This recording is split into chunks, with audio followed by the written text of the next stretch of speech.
గారికి, బీజేపీ రాష్ట్ర శాఖ అధ్యక్షురాలు శ్రీమతి పురంధేశ్వరి మేడం గారికి, ఈ సమావేశంలో పాల్గొన్నటువంటి తెలుగుదేశం పార్టీ, జనసేన, బీజేపీ నా తోటి శాసనసభ్యులందరికీ పేరు పేరున శిరస్సు వంచి హృదయపూర్వకమైనటువంటి నమస్కారాలు తెలియజేస్తున్నాను. దేశ చరిత్రలో ఆంధ్రప్రదేశ్ ఏర్పడిన తర్వాత ఇటువంటి అద్భుతమైనటువంటి విజయం ఇంతవరకు ఎప్పుడు మనం చూడలేదు. అటువంటి విజయాన్ని మనం సాధించాం. ఆ విజయానికి కారకులైనటువంటి అధ్యక్షులు చంద్రబాబు నాయుడు గారికి, ప్రధానమంత్రి మోడీ గారికి, పవన్ కళ్యాణ్ గారికి, పురంధేశ్వరి మేడం గారికి మరొకసారి హృదయపూర్వకంగా శిరస్సు వంచి నమస్కారాలు తెలియజేస్తున్నాను. అద్భుతమైన విజయం సాధించామని ఆనందం మనకున్నా సరే, మనందరిపైన గురుతరమైనటువంటి బాధ్యత కూడా ఉంది అని మనందరం కూడా ఒక్కసారి గుర్తుపెట్టుకోవాలని చెప్పి సందర్భంగా తెలియజేస్తున్నాను. ఈ విజయానికి సహకరించినటువంటి 5 కోట్ల మంది ప్రజానీకానికి, తెలుగుదేశం, బీజేపీ, జనసేన కార్యకర్తలకి, నాయకులకి ఈ సమావేశం ద్వారా శిరస్సు వంచి నమస్కారాలు తెలియజేస్తూ, ఈరోజు తెలుగుదేశం పార్టీ శాసనసభ పక్ష నాయకుడిగా శ్రీ నారా చంద్రబాబు నాయుడు గారిని ఏకగ్రీవంగా ఎన్నుకున్నట్లు ప్రకటిస్తున్నాను. మీరందరూ కూడా మీ యొక్క హర్ష ఆమోదాన్ని తెలియజేసి, తెలుగుదేశం శాసనసభ్యులందరూ నిల్చొని ఒకసారి మీరు దీన్ని ఆమోదించవలసిందిగా మీ అందరికీ సందర్భంగా కోరుతున్నాను.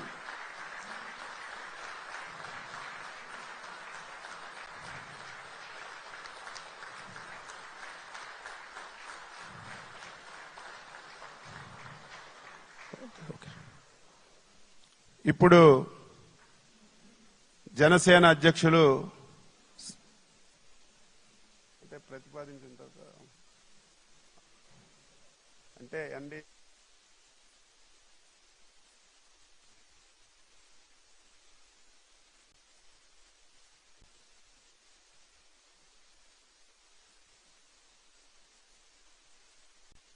జనసేన అధ్యక్షులు శ్రీ పవన్ కళ్యాణ్ గారిని వేదికపైకి వచ్చి మాట్లాడవలసిందిగా కోరుతున్నాను.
ఎన్డీఏ శాసనసభ పక్ష సమావేశానికి విచ్చేసిన తెలుగుదేశం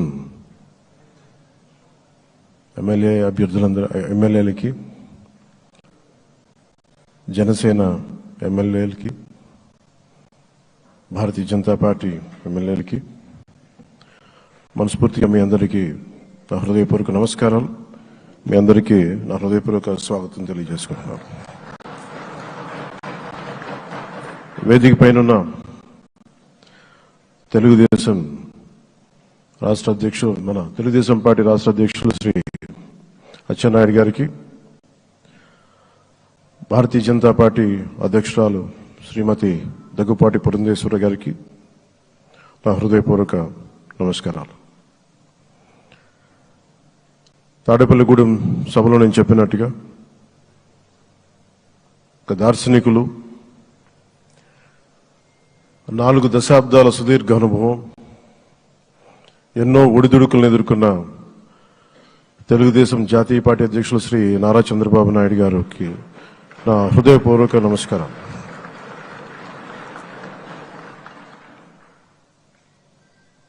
గత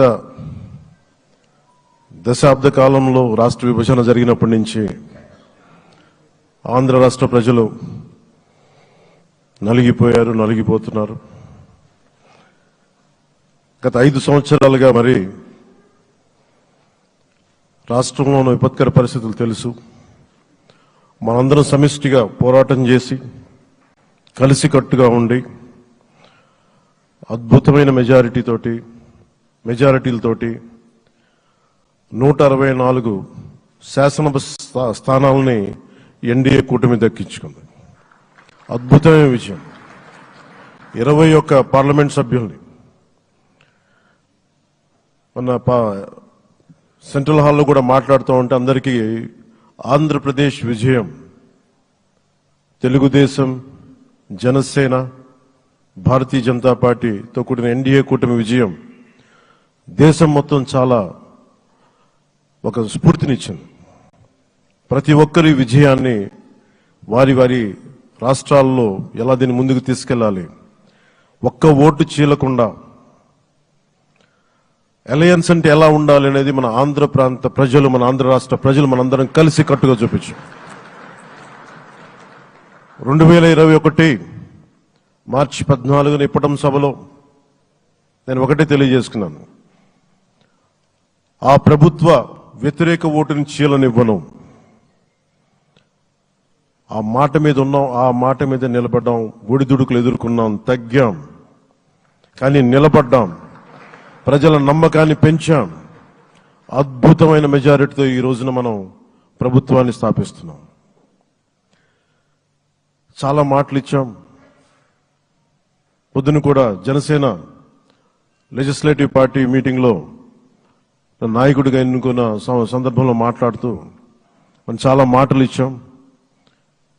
ఇది కక్ష సాధింపులకి సమయం కాదు, ఇది వ్యక్తిగత దూషణలకు సమయం కాదు. ఇది 5 కోట్ల మంది పైగా ప్రజలు మన మీద నమ్మకాన్ని పెట్టుకున్నారు. మన మీద మనందరం ఉమ్మడిగా, మనందరం సమిష్టిగా ఆంధ్రప్రదేశ్ ప్రజలు ఏ అభివృద్ధి అయితే కోరుకుంటున్నారో మనందరం సమిష్టిగా దీన్ని ముందుకు తీసుకెళ్లాలి, అభివృద్ధి పథంలో నడిపించాలి.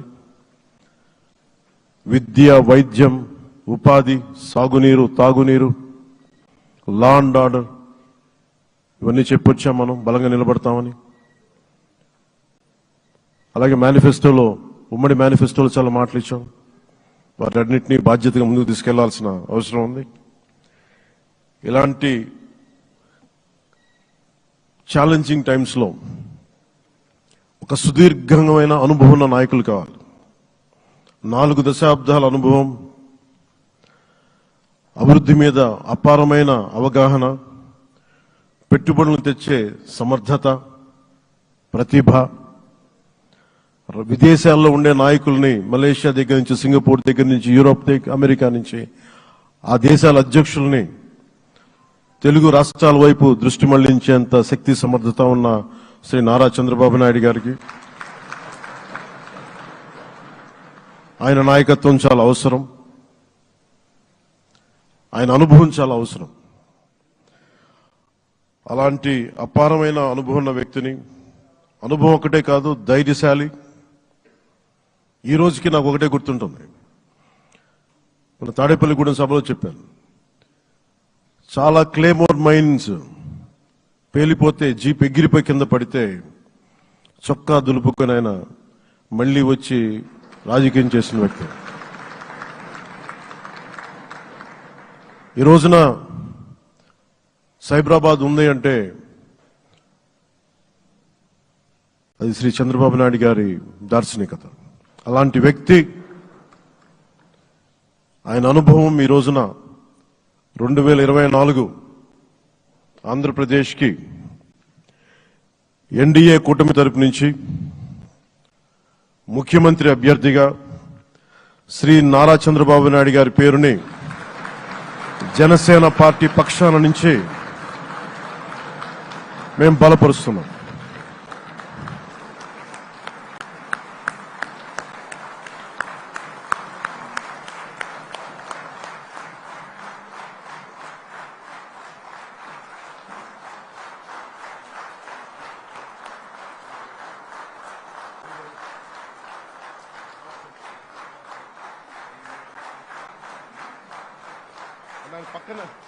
ఇది నేను ఆయన పక్కన పెట్టుకుని చెప్పాలి. ఆయన నలిగిపోయారు. జైల్లో చూశాను ఆయన. పాపం భువనేశ్వర్ గారి బాధను చూశాను. నేను అనుకున్నాను, అమ్మ మీరు కన్నీళ్ళు పెట్టకండి, మంచి రోజులు వస్తాయని చెప్పిన మంచి రోజులు వచ్చినాయి. వారికి మనస్ఫూర్తిగా వారికి నా హృదయపూర్వక శుభాకాంక్షలు. మీరు అద్భుతమైన పాలన ఇవ్వాలి అందరికీ మనస్ఫూర్తిగా మీకు నేను తెలియజేసుకున్నాను సార్. సో ఇప్పుడు శ్రీ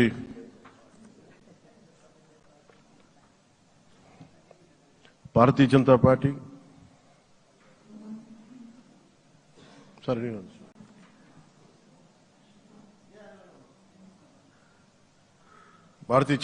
అధ్యక్షురాలు శ్రీమతి దగ్గుపాటి పురంధేశ్వరి గారిని వచ్చి వారి మద్దతు వారి సందేశం ఇవ్వమని కోరుకుంటున్నాను.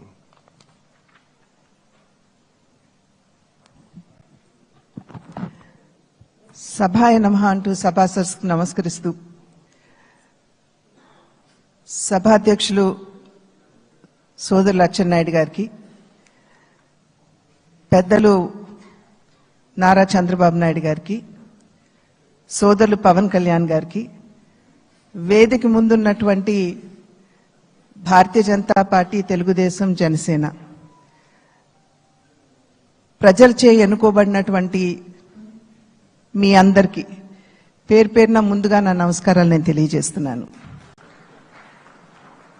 అనూహ్యమైనటువంటి విజయాన్ని మనం సాధించడం జరిగింది. పవన్ కళ్యాణ్ గారు మాట్లాడుతున్నటువంటి సందర్భంలో తెలియజేశారు, ఏ విధంగా ఢిల్లీలో మేము కూర్చున్నటువంటి సందర్భంలో ఆంధ్ర రాష్ట్రంలో జరిగినటువంటి ఎన్నిక జరిగిన తీరు మాత్రమే కాదు, 3 పార్టీల మధ్య ఏర్పడినటువంటి సమన్వయం ఒక రకంగా యావత్ భారతదేశానికి కూడా ఇది ఒక ఎగ్జాంపుల్ గా నిలవాలి అని చెప్పి ఢిల్లీలో మాట్లాడుకున్నటువంటి మాట. అటువంటి సందర్భంలో కేవలం ఇక్కడ ఉన్నటువంటి నాయకులకి మాత్రమే కాకుండా ఈ 3 పార్టీలకి సంబంధించినటువంటి ప్రతి కార్యకర్తకి పేరు పేరున నేను శిరస్సు వంచి నా నమస్కారాలు తెలియజేస్తున్నాను.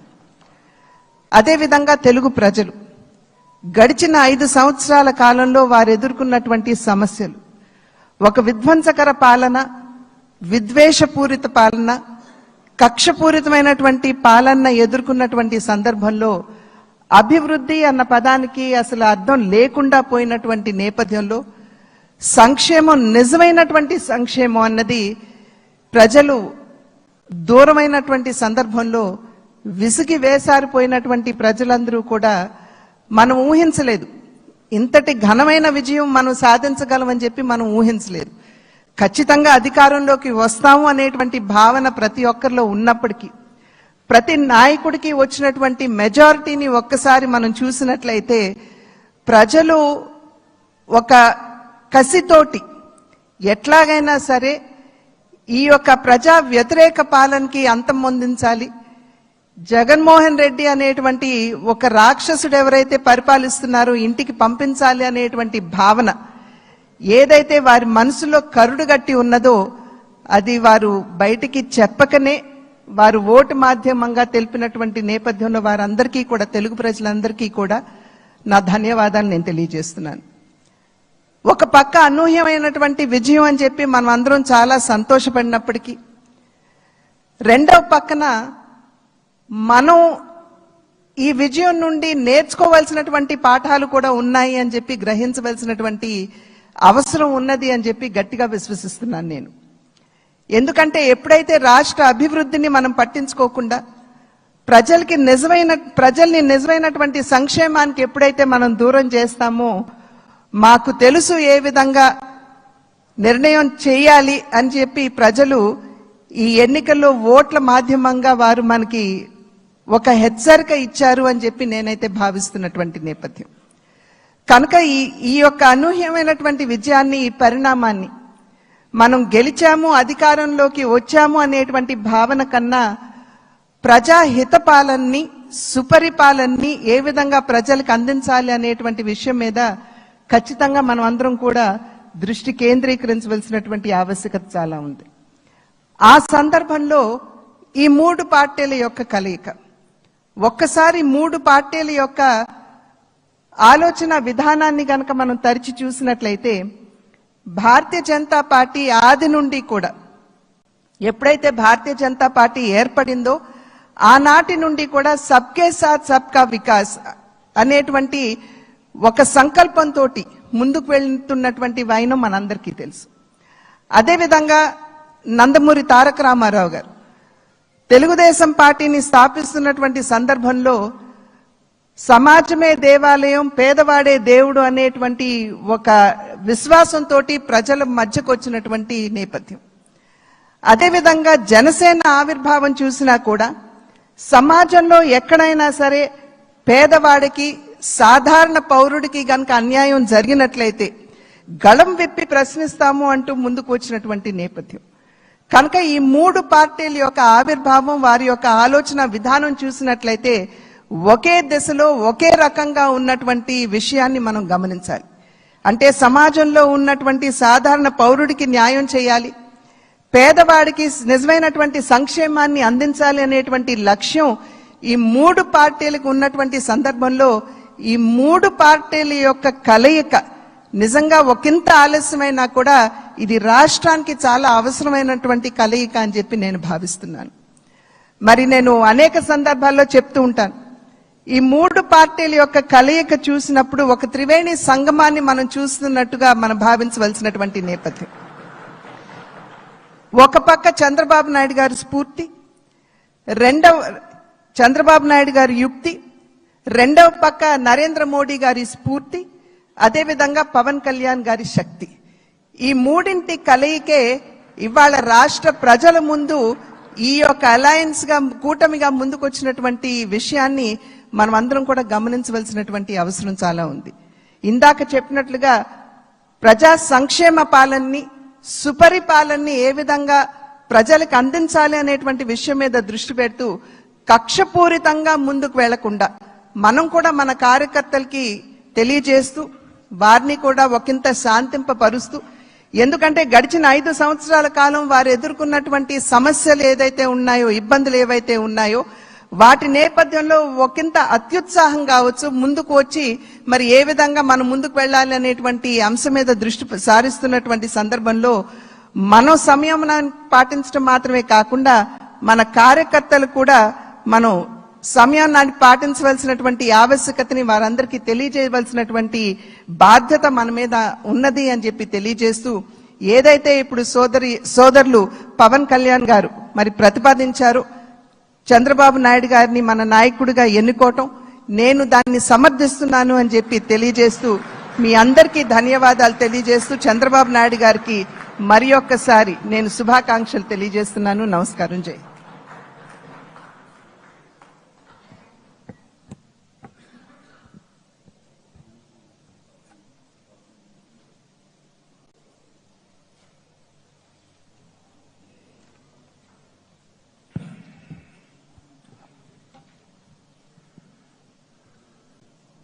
ఇప్పుడు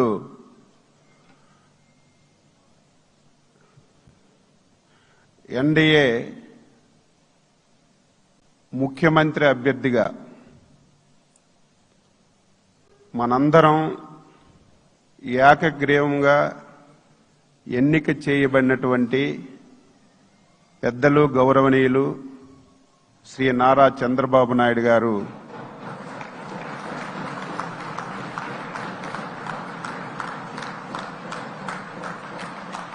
మనందరికీ ధన్యవాదాలు చెప్తూ ప్రసంగించవలసిందిగా కోరుతున్నా.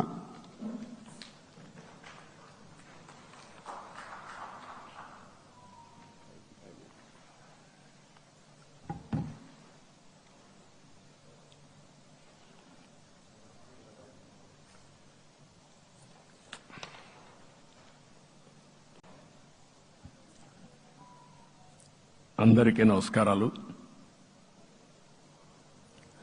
గౌరవనీయులు జనసేన అధ్యక్షులు మిత్రులు పవన్ కళ్యాణ్ గారు,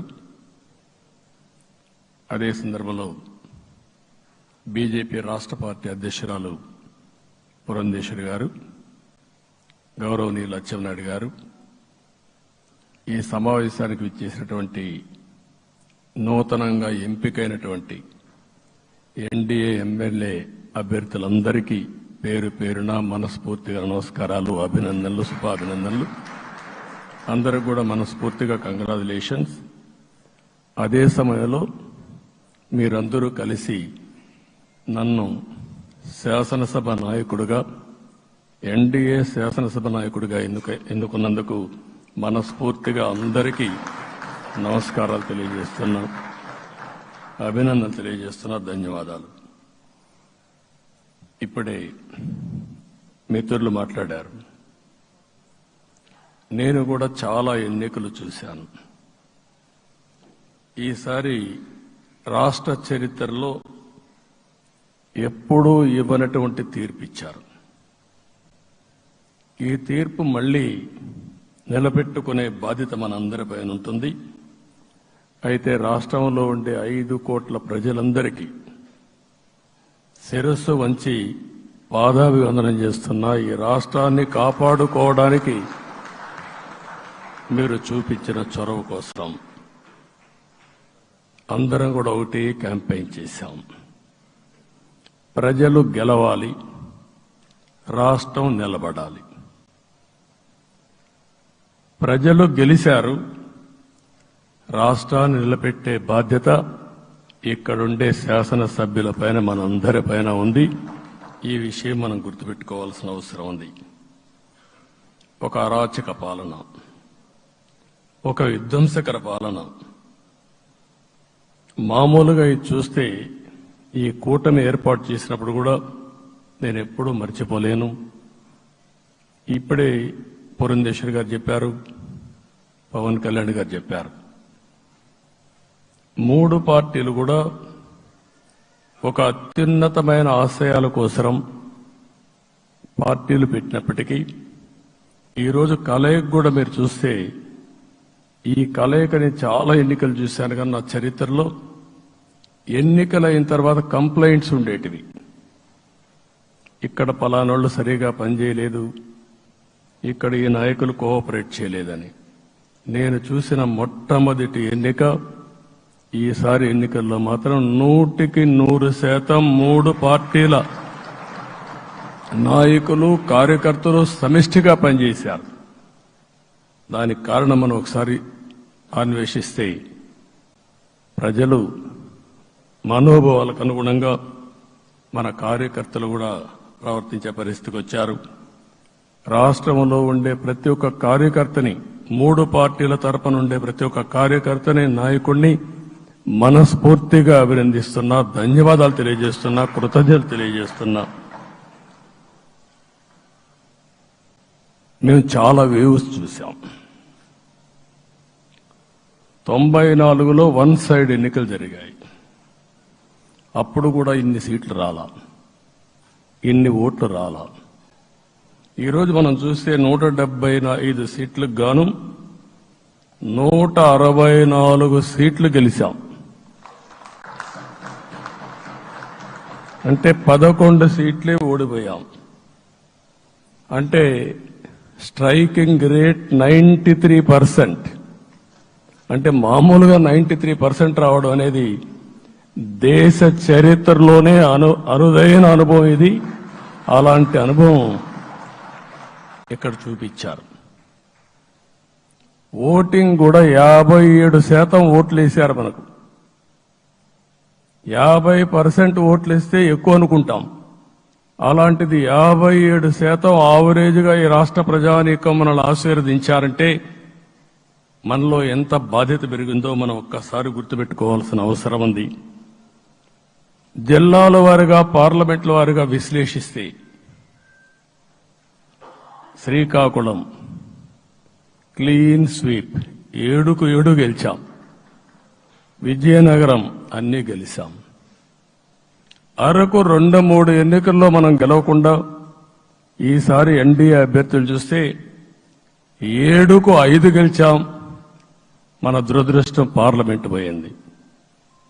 అక్కడి నుంచి వైజాగ్ 7కు 7 గెలిచాం. అనకాపల్లి 7కు 7 గెలిచాం.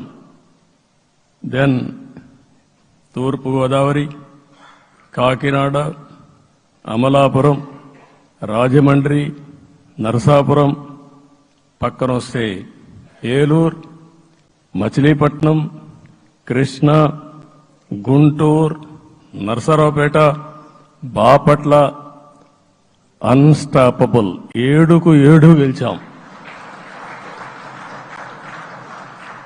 అక్కడి నుంచి ఒంగోలులో బ్రేక్ పడింది. ఒక 2 సీట్లు పోయినాయి. అక్కడి నుంచి నెల్లూరు 7కు 7 గెలిచాం. తిరుపతి 7కు 7 గెలిచాం. కానీ దురదృష్టం పార్లమెంటు పోగొట్టుకున్నాం. చిత్తూరు ఎప్పుడు ఇన్ని సీట్లు గెలవాలి, 7కు 7 గెలిచాం. అక్కడి నుంచి రాజంపేటలో 7కు 4 గెలిచాం. 3 సీట్లు పోగొట్టుకున్నాం. పార్లమెంట్ పోయింది. అక్కడి నుంచి మీరు చూస్తే చరిత్రలో ఎప్పుడూ గెలవని విధంగా కడపలో 7కు 5 గెలిచాం మనం. ఆ తర్వాత అనంతపురంకి వస్తే క్లీన్ స్వీప్ 7కు 7 గెలిచాం.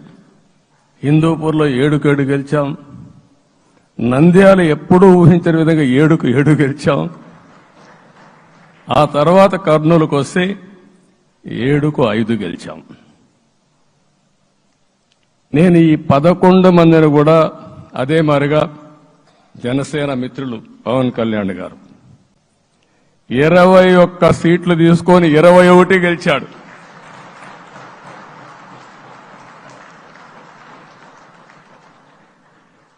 బీజేపీ 10 సీట్లు తీసుకుంటే 10 గెలిచారు. 8 గెలిచారు. అంటే 10కి 8 గెలవడం అనేది ఒక చరిత్ర. ఆ 2 సీట్లు కూడా కొన్ని ప్రత్యేకమైన కారణాల వల్ల ఓడిపోయాను తప్ప ఇంకోటి కాదు. అంటే ఇక్కడ ఒక లెసన్ మనందరికీ అర్థమైంది ఏంటంటే, అభ్యర్థులు గట్టిగా నిలబడుకున్న ప్రతి ఒక్క చోట ప్రజలు మనల్ని ఆశీర్వదించారు, గెలిపించారు. ఇదే ఈ యొక్క ఎన్నికల్లో మనందరం గుర్తుపెట్టుకోవాల్సిన ఒక ప్రత్యేకమైన విషయం. నేను చాలాసార్లు ఎన్నికలైన తర్వాత సమీక్షలు చేసుకున్నాం, కానీ ఇలాంటి విజయం, ఎలాంటి సాటిస్ఫాక్షన్ ఎప్పుడూ లేదు. దీనికి కారణం ప్రజలు మన మీద నమ్మకం పెట్టుకున్నారు. పార్లమెంట్ ఎన్నికల్లో కాదు, అసెంబ్లీ ఎన్నికల్లో చూస్తే 95,000 ఓట్ల మెజారిటీతో గెలిపించారు. గాజువాక 95,000 ఓట్ల మెజారిటీతో గెలిపించారు. ఈ విషయాలు నేను పవన్ కళ్యాణ్ గారు ఢిల్లీకి వెళ్ళినప్పుడు, పురంధేశ్వరి గారు వచ్చినప్పుడు, ఈ రాష్ట్రంలో ఇచ్చిన మ్యాండేట్ వల్ల ఢిల్లీలో మమ్మల్ని అందరూ గౌరవించే పరిస్థితికి వచ్చారు.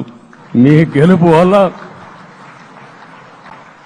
ఈరోజు ఆంధ్రప్రదేశ్ రాష్ట్ర ప్రతిష్ట పెరిగింది, గౌరవం పెరిగింది. మనకు కూడా గౌరవం పెంచుకునే పరిస్థితికి వచ్చాం. అయితే ఇక్కడ ఒక విషయం మనం గుర్తుపెట్టుకోవాల్సింది, ఎంపిక చేసినప్పుడు అన్ని విషయాలు మేము కూలంకుషంగా ఆలోచించాం. ఏ సీటు ఏ అభ్యర్థులు ఏ పార్టీ తీసుకుంటే గెలుస్తారో ఆలోచించాం. ఒకసారి అవి నేను చాలాసార్లు చూసినప్పుడు సీట్ల ఎంపికలో చాలా సమస్యలు వచ్చేటివి.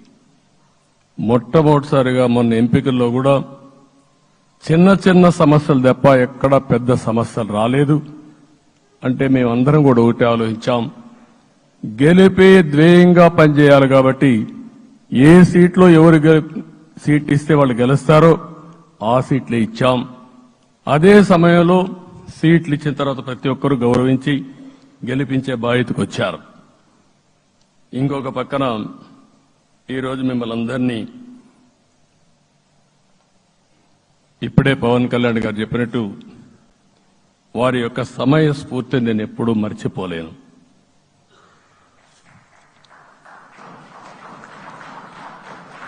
మొట్టమొదటిసారిగా నేను జైల్లో ఉన్నప్పుడు వచ్చాడు. వచ్చినప్పుడు నన్ను పరామర్శించాడు. బయట వచ్చి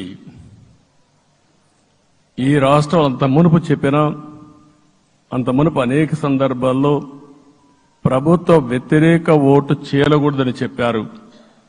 కానీ నన్ను చూసి బయటికి వెళ్ళిన తర్వాత ఈరోజు తెలుగుదేశం జనసేన పొత్తు పెట్టుకుంటున్నామని చెప్పిన మొదటి వ్యక్తి పవన్ కళ్యాణ్ గారు. అప్పటికే బీజేపీతో పొత్తుంది.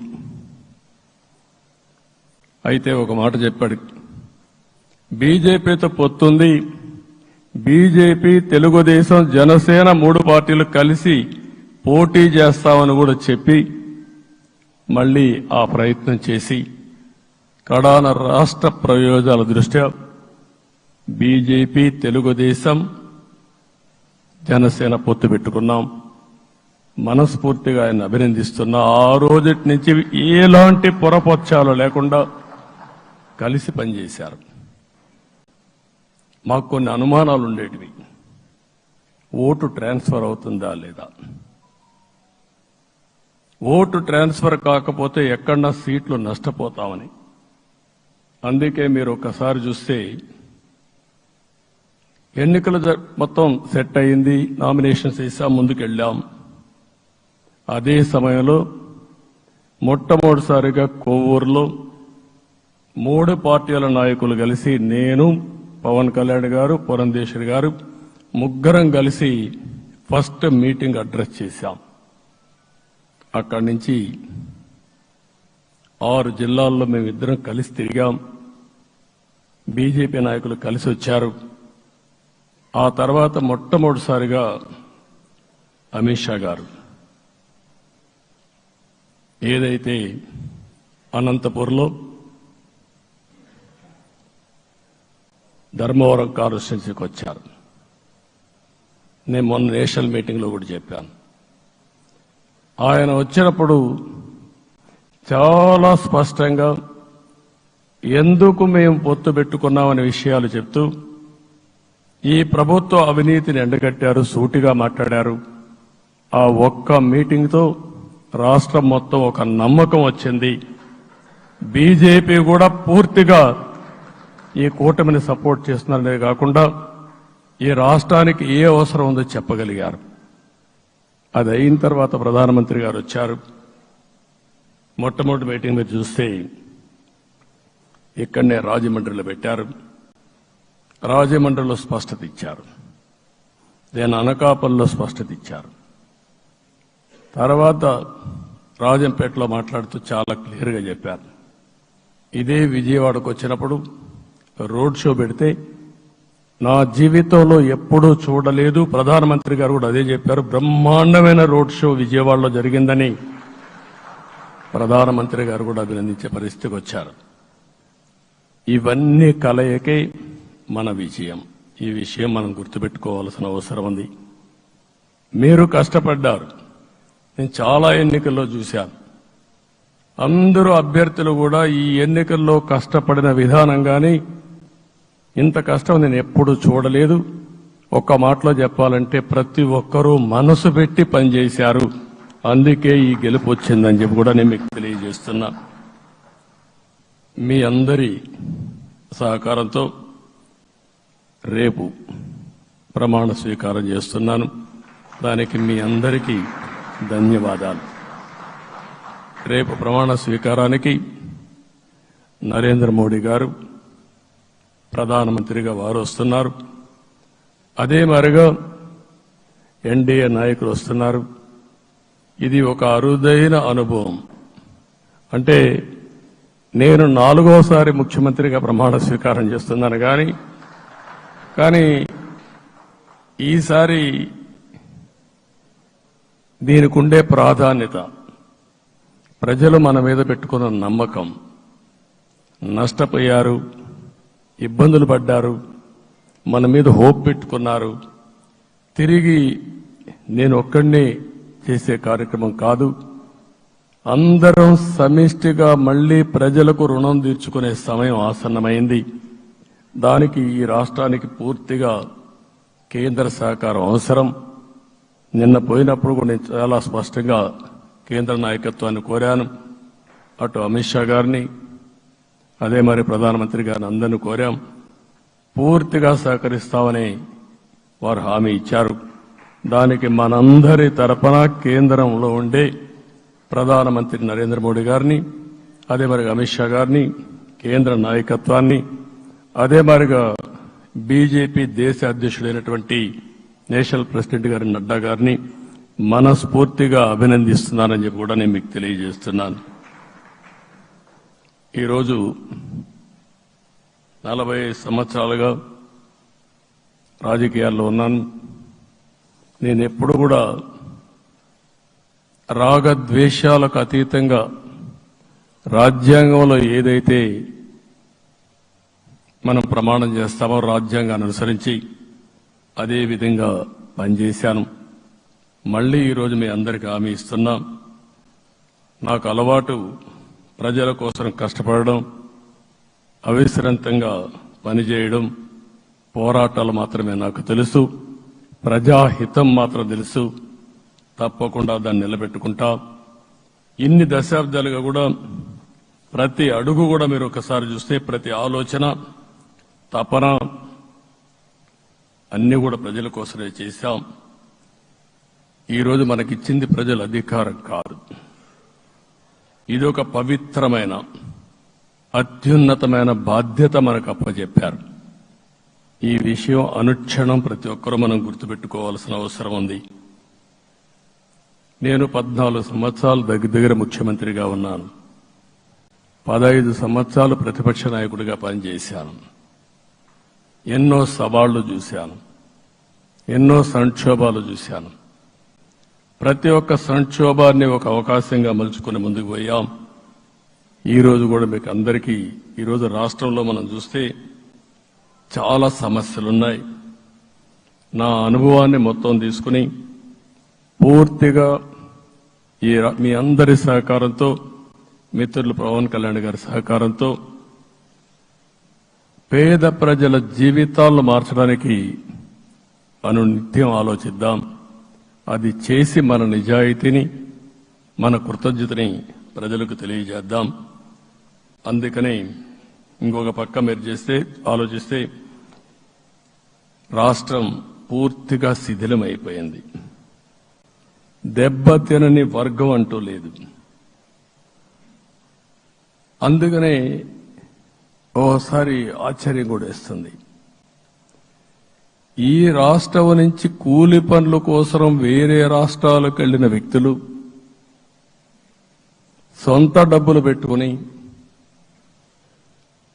వాళ్ళ యొక్క ఫుడ్ కూడా పాకెట్స్ తయారు చేసుకుని వచ్చి ఓటేసి మళ్లీ వెళ్లారు.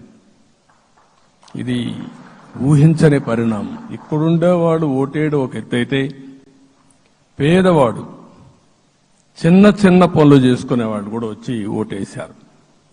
ఎక్కడో అమెరికా, ఆస్ట్రేలియా, ఆఫ్రికా విదేశాల్లో ఉండే ఎన్ఆర్ఐస్ అయితే లక్షల రూపాయలు ఖర్చు పెట్టుకొని వచ్చి పనిచేశారు, లక్షల రూపాయలు ఖర్చు పెట్టుకొని వచ్చి మనకు ఓటేశారు. నా జీవితంలో ఎన్నోసార్లు ఎన్నికలు చూశాను కానీ ఈసారి ఒక బాధ్యతతో ఓటర్స్ ప్రవర్తించిన తీరు శాశ్వతంగా తెలుగు జాతి చరిత్రలో మిగిలిపోతుంది. అది ఈరోజు జరిగిన విషయం మనం గుర్తుపెట్టుకోవాలి. మనందరం ఒకటే గుర్తుపెట్టుకోవాల్సిన అవసరం ఉంది. ఏ అహంకారంతో విర్రవీగిపోయారో ఆ అహంకారం కూలిపోయింది. ఎన్నోసార్లు మనం చెప్పాం, ఏ వ్యక్తికి పదవి వస్తే వినయం కూడా అవసరం. పదవి వచ్చిందని విర్రవీగిపోయి రేపనేది లేకుండా ఉంటుందనుకుంటే మాత్రం ఇదే జరిగే పరిస్థితి వస్తుంది. అయితే మీ అందరిని నేను కోరేది ఒకటే, ఇవన్నీ ఒక కేస్ స్టడీగా మీరందరం స్టడీ చేసుకోవాల్సిన అవసరం ఉంది. ప్రజలు బూతులు మాట్లాడే నేతల్ని, అరాచక శక్తుల్ని, అవినీతి పరుల్ని చూశారు. పాలకులంటే ఎలా ఉండాలో చూశారు. ఈ 5 సంవత్సరాల్లో పాలకుడు ఎలాంటి వాడు వచ్చి అర్హత లేని వ్యక్తి ఏ విధంగా ఉన్నాడో చూశారంటే ఈరోజు ఇచ్చిన తీర్పు ఈ 5 ఏళ్లు పరిపాలించినటువంటి వ్యక్తి యొక్క ప్రవర్తన చూసిన తర్వాత ఇలాంటి వ్యక్తి పాలనకు పనికిరాడనే ఉద్దేశంతో ఓట్లు చేసే పరిస్థితికి వచ్చారు. ఇది నా ఉద్దేశ ప్రకారం ఒక కేస్ స్టడీ అవుతుంది మనందరం కానీ జాగ్రత్తగా ఆలోచిస్తే. కానీ మనం కూడా అదే విధంగా కక్ష తీర్చుకోవాలి అని కానీ మనం ముందుకు పోతే మనకు కూడా సమస్య వస్తుంది. అదే సమయంలో ఒకటే చెప్తున్నా, తప్పు చేసిన వాడిని క్షమించి పూర్తిగా వదిలిపెడితే కూడా మళ్ళా అలవాటుగా మారుతుంది. తప్పు చేసిన వాళ్లకు శిక్ష పడవలసిన అవసరం ఉంది, చట్టపరంగా శిక్షించాల్సిన అవసరం ఉంది. అదే సమయంలో విధ్వంస రాజకీయాలు, కక్షా రాజకీయాలు కాకుండా ఇవన్నిటిని ప్రక్షాళన చేయాల్సిన అవసరం ఉందని చెప్పి కూడా నేను మీకు తెలియజేస్తున్నా. ఇంకొక పక్క 5 ఏళ్లలో ఎన్నో సంవత్సరాలు చూశాను కానీ కార్యకర్తలపైన దాడులు, హింసా రాజకీయాలు, అక్రమ కేసులు, వేధింపులు, కడాన సోషల్ యాక్టివిస్టులు కూడా ఇష్టానుసారంగా కేసులు పెట్టి హెరాస్ చేస్తే నిద్రపోకుండా వాళ్ళు కాపాడుకున్నాం. ఇంకొక పక్కన అన్ని పార్టీలకు 3 పార్టీలకు అనుభవం ఉంది. ఈరోజు మీరు చూస్తే ప్రాణాలు తీస్తూ అరాచకంగా ప్రవర్తిస్తూ తెలుగుదేశం పార్టీలో ఒక ఉదాహరణ చూసినప్పుడు అన్ని పార్టీలకు వర్తిస్తుంది. ఏదైతే మన పార్టీకి వ్యతిరేకంగా నేను ఆ పేర్లు చెప్పకూడదు కాబట్టి చెప్పలేదు కానీ స్లోగన్ ఏమంటే కడాన మెడ మీద కత్తున్న జై తెలుగుదేశం అంటూ ప్రాణాలు వదిలిపెట్టే పరిస్థితికి వచ్చారు. ఇది ఊహించని పరిణామాలు ఇవన్నీ. ఇప్పుడు కూడా కళ్ల ముందర తిరిగే పరిస్థితి వస్తుంది. అందుకే ఈరోజు మనందరం కూడా ఇవన్నీ గుర్తుపెట్టుకుని, నాకు జరిగిన అవమానాలు చూశారు. నేను అందుకే మా కుటుంబానికి జరిగిన అవమానంతో నేను కూడా భరించలేక బయట వచ్చినప్పుడు ఒకటే శపథం చేసి వచ్చాను. ఆ శపథం, ఇది గౌరవ సభ కాదు, ఇది కౌరవ సభ.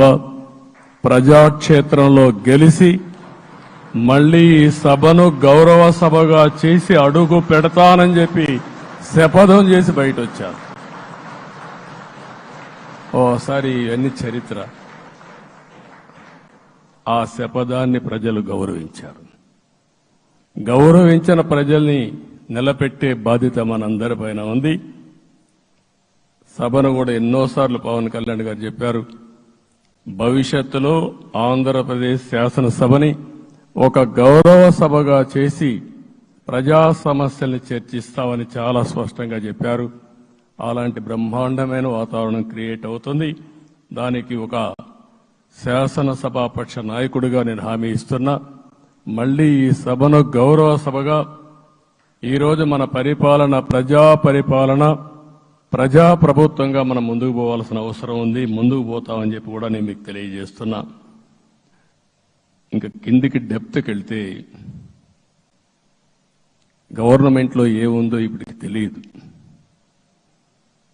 ఎంత అప్పు ఉందో తెలియదు, ఎక్కడెక్కడ తెచ్చారో తెలియదు. ఇవన్నీ కూడా డెప్త్కి వెళ్ళినప్పుడు ఎన్ని లక్షల కోట్ల అప్పు ఉంది, ఏదేది తాకట్టు పెట్టారు, ఆర్థిక వ్యవస్థ ఏ విధంగా చిన్నాభిన్నం అయిపోయింది, ఇవన్నీ కూడా అధ్యయనం చేసుకోవాల్సిన అవసరం ఉంది. ఇరిగేషన్ రంగాన్ని పూర్తిగా నిర్వీర్యం చేశారు. రాష్ట్రానికి అతి ముఖ్యమైన ప్రాజెక్టు పోలవరం.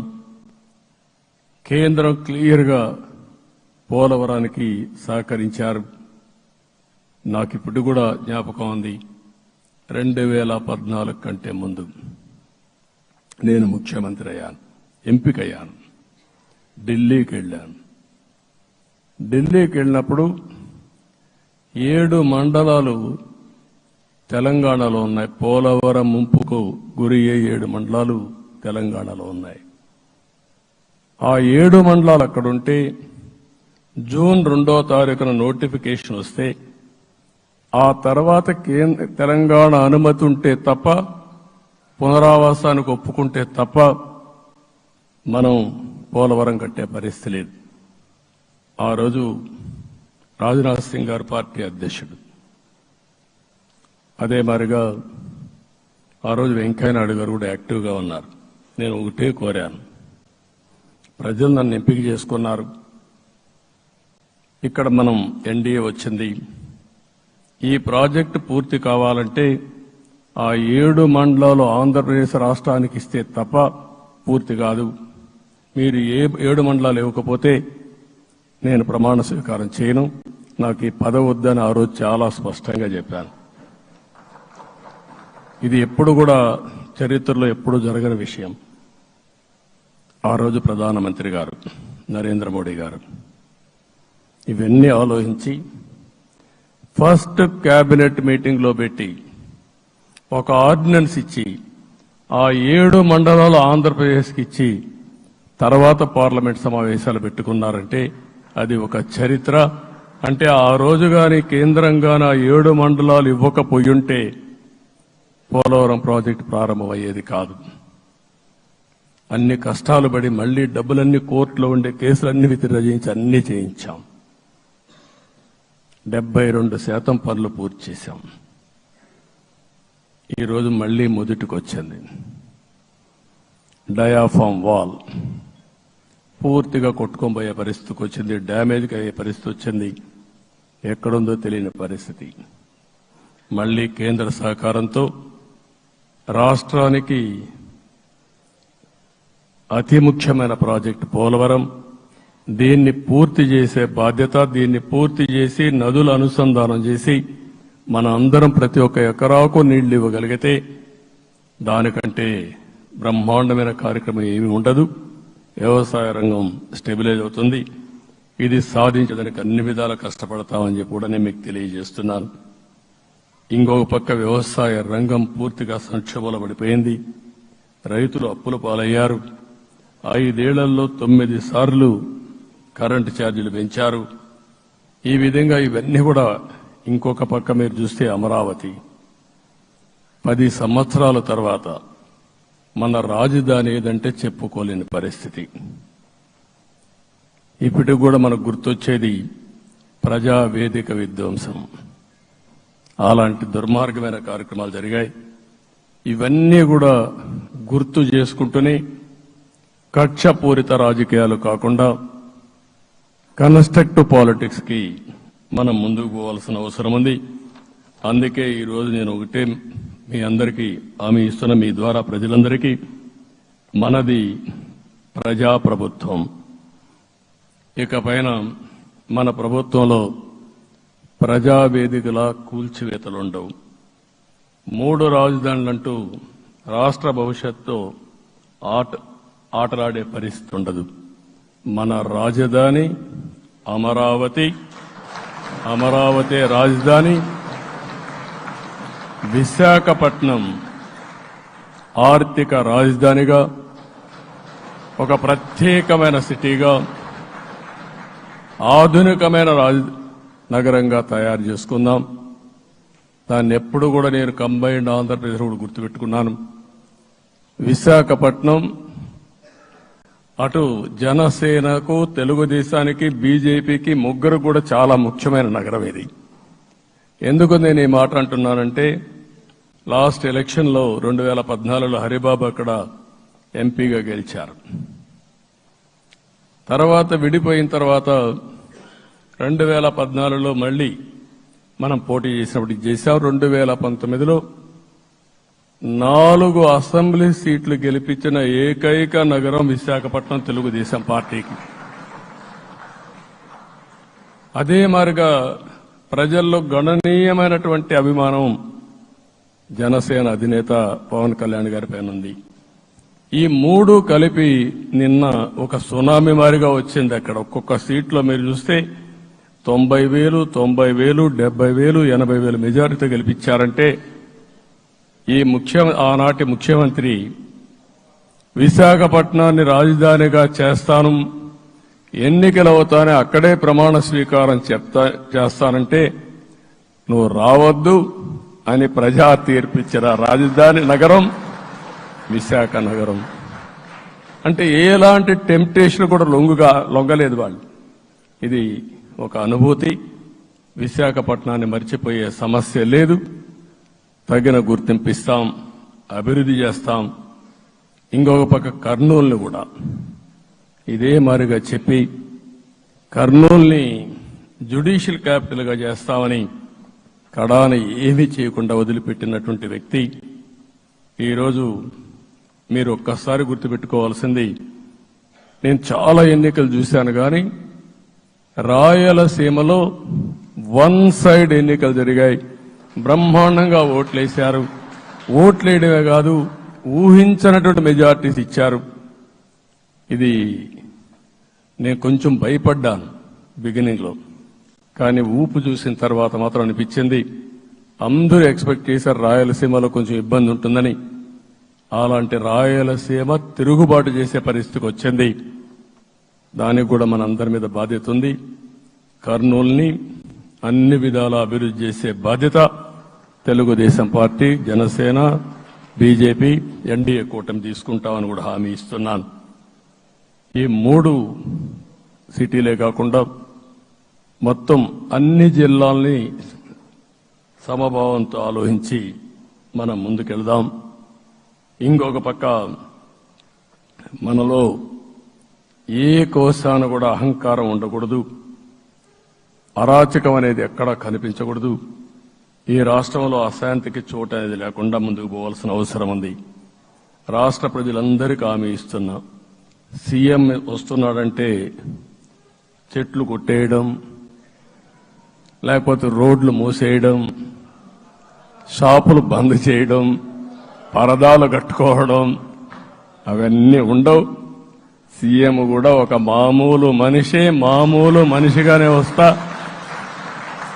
అందరితో కలిసి ఉంటాం.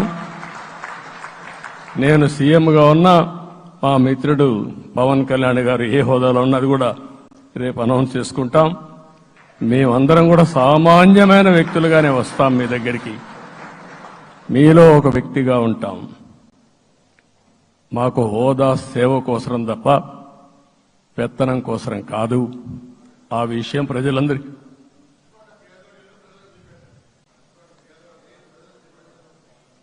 అవన్నీ చేస్తాం. ఇంకొక పక్కన నిన్న మొన్న నేను వస్తానంటా ఉంటే వాళ్ళకు కూడా తెలుసు కాబట్టి ఎన్డీఏ అభ్యర్థిగా అంటే శాసనసభ నాయకుడిగా ఎన్నుకుంటారనే ఉద్దేశంతో, ముఖ్యమంత్రి అవుతాను ఉద్దేశంతో రోడ్లన్నీ కూడా నిలిపేస్తాను. నేను ఒకటే చెప్పాను, మేము వచ్చినప్పుడు ఒక్క నిమిషం ఒక సిగ్నల్కి ఇంకొక సిగ్నల్కి కొద్దిగా గ్యాప్ పెట్టుకోండి. అవసరమైతే ఒక 5 నిమిషాలు లేట్ అయినా మాకు పర్వాలేదు, కానీ ప్రజలు ఎవ్వరికీ ఇన్కన్వీనియన్స్ కలగకూడదని చాలా స్పష్టంగా ఆదేశాలు ఇచ్చాం. కాబట్టి అవన్నీ మనం చేద్దాం. ఇంకొక పక్కన దాడులు చేసి బాధితులపైనే కేసులు పెట్టే పరిస్థితి ఉండదు ఈ రోజు నుంచి. అది కూడా మనం చూశాం. ఏ ఒక్కరి ఆత్మగౌరవానికి భంగం కలగదు. ఒక పాజిటివ్ గవర్నెన్స్ అన్ని చోట్ల కనపడుస్తుంది. ప్రజాహితం కోసమే పనిచేస్తాం. ప్రతి నిర్ణయం, ప్రతి అడుగు ప్రజల కోసమే ఉంటుంది. స్టేట్ ఫస్ట్ అనే నినాదంతో ముందుకు పోతాం. ఈ రోజు మేము ముగ్గురం కూడా ఢిల్లీలో వెళ్ళినప్పుడు కూడా మా ఆలోచన ఈ రాష్ట్రం ముందుండాలనే ఉద్దేశంతోనే ముందుకు పోయాం.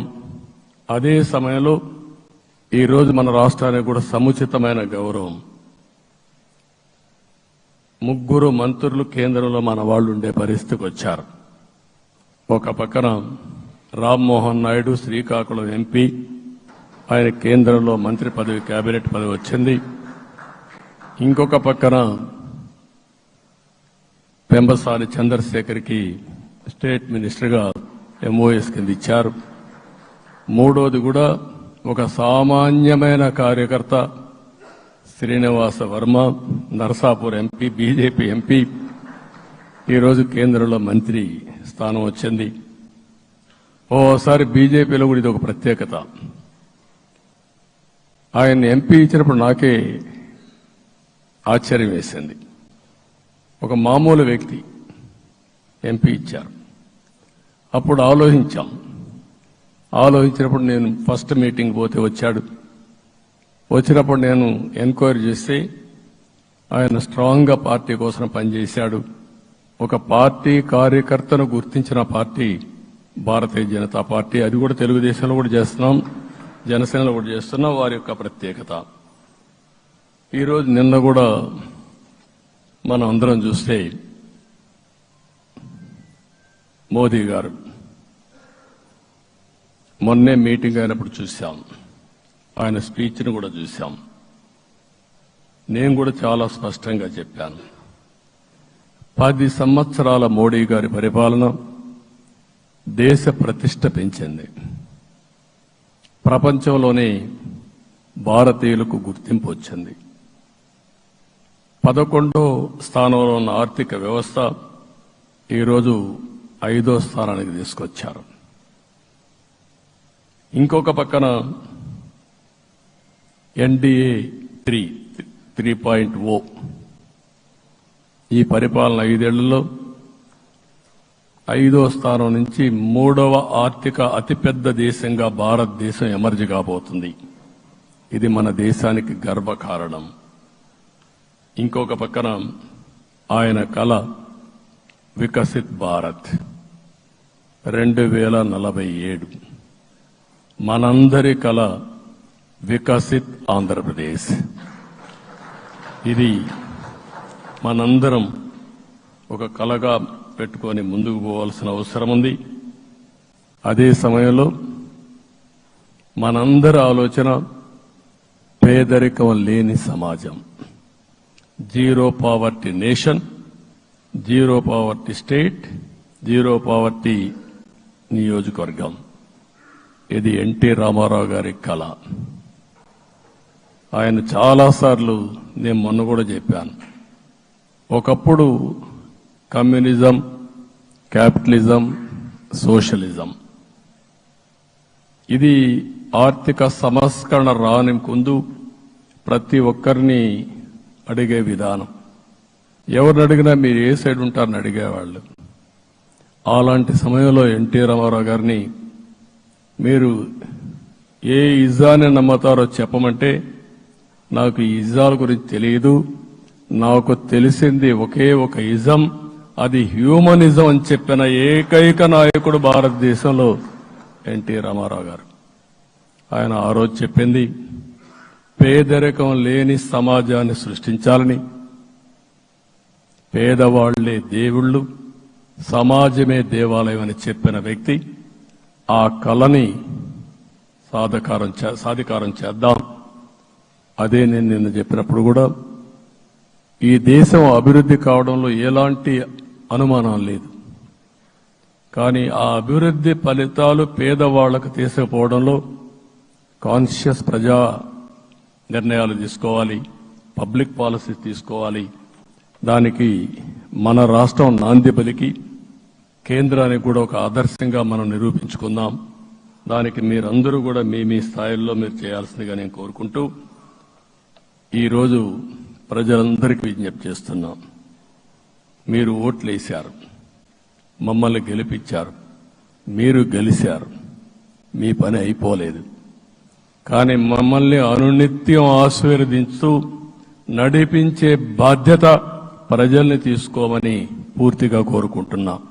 ప్రజాస్వామ్యంలో ఎప్పుడు కూడా ఓట్లేసి బాధ్యత లేకుండా ఉండేవాళ్లు, కావాల్సింది అడిగేవాళ్లు. నిన్న ఎన్నికల్లో చాలా మందిని చూశాను. ఫస్ట్ టైం పోలింగ్ ప్రారంభం అవుతానే అరాకొర వచ్చేవాళ్లు. పోలింగ్ పోస్ట్ స్టేషన్లో కూడా మనుషులు ఉండేవాళ్లు కాదు.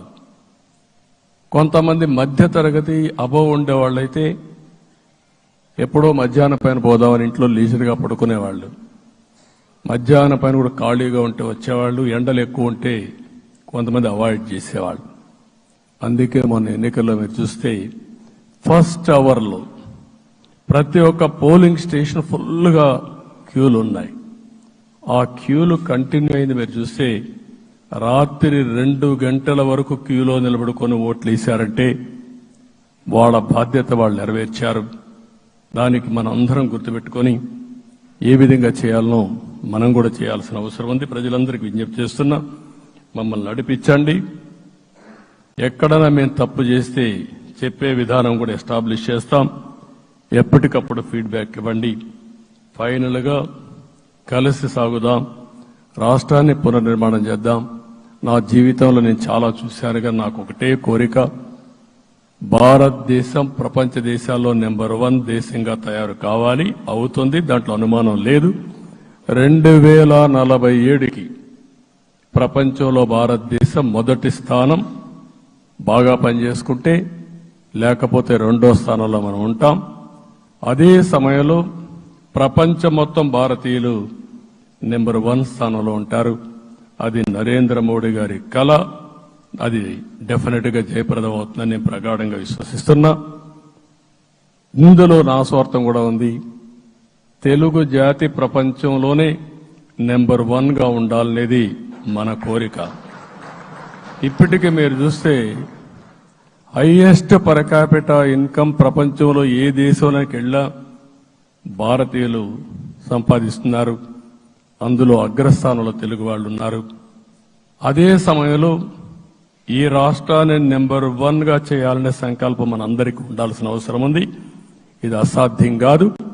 ఈ రోజు ఉండే పరిస్థితిని సవరిస్తూనే మళ్లీ నిర్మాణాత్మకంగా వెళ్తే ఒక నిర్దిష్టమైన సమయం ప్రకారం ఆంధ్రప్రదేశ్ రాష్ట్రాన్ని నెంబర్ 1 చేసుకునే అవకాశం ఉంటుంది. అదే సమయంలో జీరో పావర్టీ. మన ఆలోచనలన్నీ కూడా ఒకటే మీరు ఆలోచించుకోవాలి.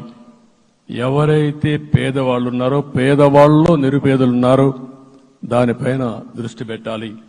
దీనికి కూడా ఒక కార్యక్రమాన్ని మనం తీసుకుంటామని చెప్పి తెలియజేసుకుంటూ మరొకసారి ఇది ఒక అరుదైన అనుభవం. నా జీవితంలో మరిచిపోలేనటువంటి ఘట్టం. దీనికి మిమ్మల్ని అందరినీ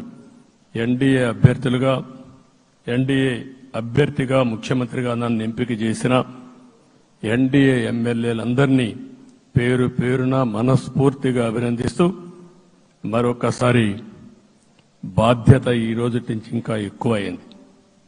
నిన్నటి వరకు ఈ రాష్ట్రంలో ప్రతి ఒక్కరికి నిద్ర లేని రాత్రులే.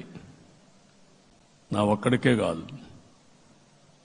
ఇప్పుడు తలుసుకుంటే ఓసారి బాధేస్తుంది. ఆ బాధపడిన రోజులు చూసుకుంటే ఒక వ్యక్తిని జైల్లో పెట్టినప్పుడు నాకు 40 రోజుల నుంచి 90 రోజులు 100 రోజులు పట్టేది మళ్ళా బయట తేవాలంటే. మళ్ళా జైల్లో ఏం చేస్తారో తెలియదు. అక్కడి నుంచి ఇంకా ప్రెషర్ మౌంటప్ చేసుకుంటూ వచ్చాం.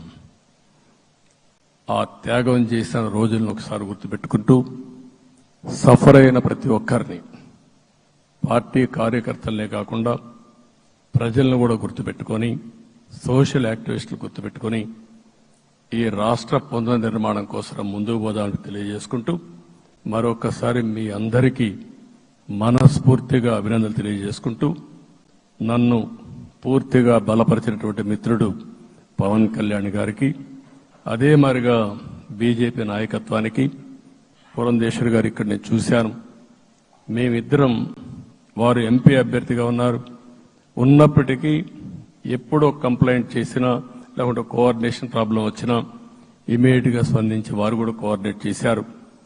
అందరూ కూడా ఎక్కడా పొరపచ్చాలు లేకుండా మనస్ఫూర్తిగా చేశాం కాబట్టి ఈ గెలుపు సాధ్యమైంది. ఈ గెలుపుకు సహకరించిన ప్రతి ఒక్క నాయకుడికి, ప్రతి ఒక్క పార్టీకి, ప్రతి ఒక్క కార్యకర్తకి, ప్రజలందరికీ కూడా పేరు పేరున మనస్ఫూర్తిగా నమస్కారాలు తెలియజేసుకుంటూ మీ అందరి దగ్గర సెలవు తీసుకుంటున్నాను.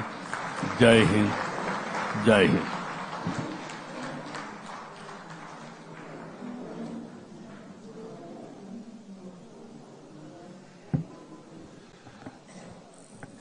ఎన్డీఏ శాసనసభ పక్షంలో పాల్గొన్నటువంటి పెద్దలు శ్రీ నారా చంద్రబాబు నాయుడు గారికి, జనసేన అధినేత పవన్ కళ్యాణ్ గారికి, బీజేపీ అధ్యక్షురాలు శ్రీమతి పురంధేశ్వరి గారికి, తెలుగుదేశం, జనసేన, బీజేపీ శాసనసభ్యులందరికీ కూడా హృదయపూర్వకమైనటువంటి ధన్యవాదాలు తెలియజేస్తూ ఈ సమావేశాన్ని ముగిస్తున్నాం.